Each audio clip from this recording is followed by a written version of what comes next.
Et justement, cette guerre civile soudanaise déborde de tel chez le voisin tchadien. C'est visiblement le cas depuis mercredi. Une frappe de drone qui a fait au moins 19 morts dans la ville tchadienne de Tiné. De leur côté, les deux belligérants soudanais nient être à l'origine du bombardement.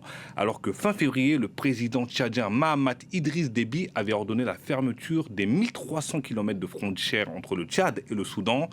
Alors N'Djamena est-elle prête à riposter pour défendre son territoire? C'est l'une des questions que nous allons poser à notre invité du soir, Gassim Cherif Mahamat, ministre de la Communication et porte-parole du gouvernement tchadien. Bonsoir et merci d'avoir accepté notre invitation sur France 24.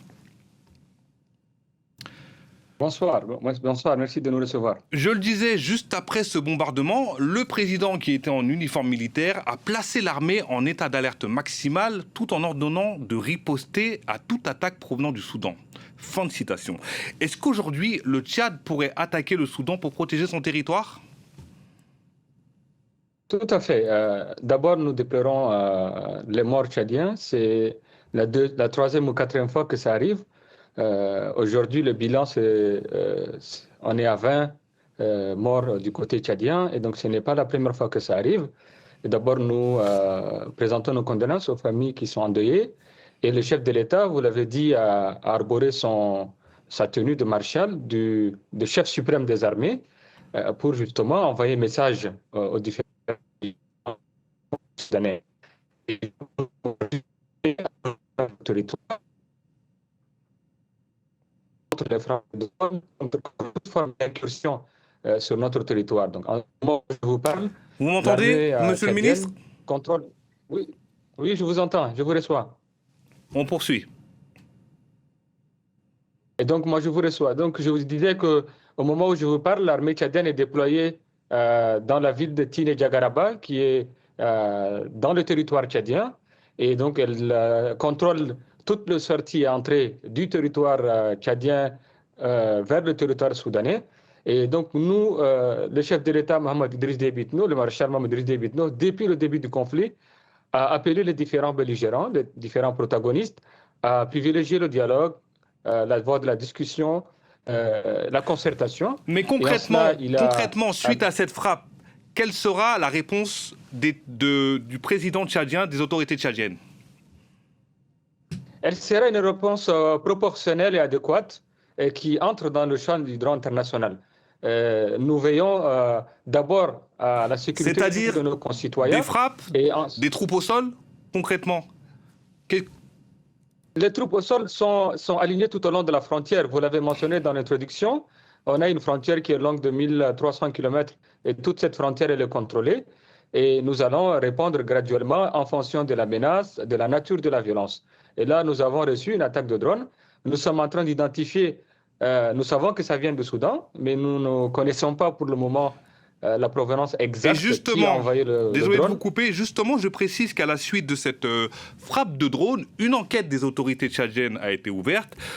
Où en est-elle? Avez-vous identifié le responsable de ce bombardement? Selon une enquête de nos confrères du journal Libération, les munitions utilisées lors de cette frappe semblent incriminer les forces de soutien rapide du général Hemeti. Pour le moment, les enquêtes sont en cours, donc nous ne pouvons pas désigner quelqu'un, mais nous on sait que ça provient du Soudan. Donc je n'irai pas vite en besogne, on attend les conclusions de l'équipe technique qui a commencé à faire ce travail. Et je parlais du général Hemeti. On aimerait bien savoir comment se positionne le Tchad dans cette guerre entre les généraux soudanais Al-Bourhan et Hemeti qui dure depuis 3 ans. Le gouvernement soudanais du général Al-Bourhan vous a souvent accusé de soutenir les FSR de Hemeti en leur fournissant des munitions et des mercenaires et en permettant à des armes en provenance des Émirats arabes unis de transiter par votre territoire. Que répondez-vous? C'est des accusations fallacieuses, elles sont totalement infondées.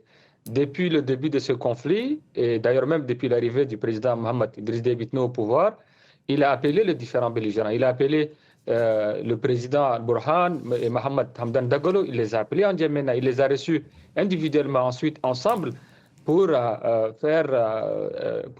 privilégier le dialogue, pour créer un cadre de dialogue et de discussion au Tchad un cadre de pourparlers. Et donc, nous, notre position a toujours été la position de neutralité et d'impartialité. Donc vous niez soutenir un camp, en l'occurrence les FSR du général Hemeti? Nous ne soutenons personne dans ce conflit. Et vous savez, le Soudan est un pays frère et ami. Nous avons des populations qui souffrent, qui sont à cheval entre nos deux pays, des populations qui souffrent dans leur chair. Et le Tchad paye le plus lourd aujourd'hui, avec 1 million de réfugiés que nous recevons dans notre pays. Donc, il y a un impact humanitaire sur le Tchad. Et ces afflux de réfugiés mettent à mal parfois la cohésion entre les communautés. Ça a un impact sur le mode de vie de population, un impact sur le partage des ressources. Et donc, aujourd'hui, nous sommes victimes quelque part aussi de ces conflits entre frères soudanais. Et la position du Tchad n'a pas changé d'un iota. Nous avons toujours appelé les différents belligérants. Très rapidement, ce sera ma dernière question.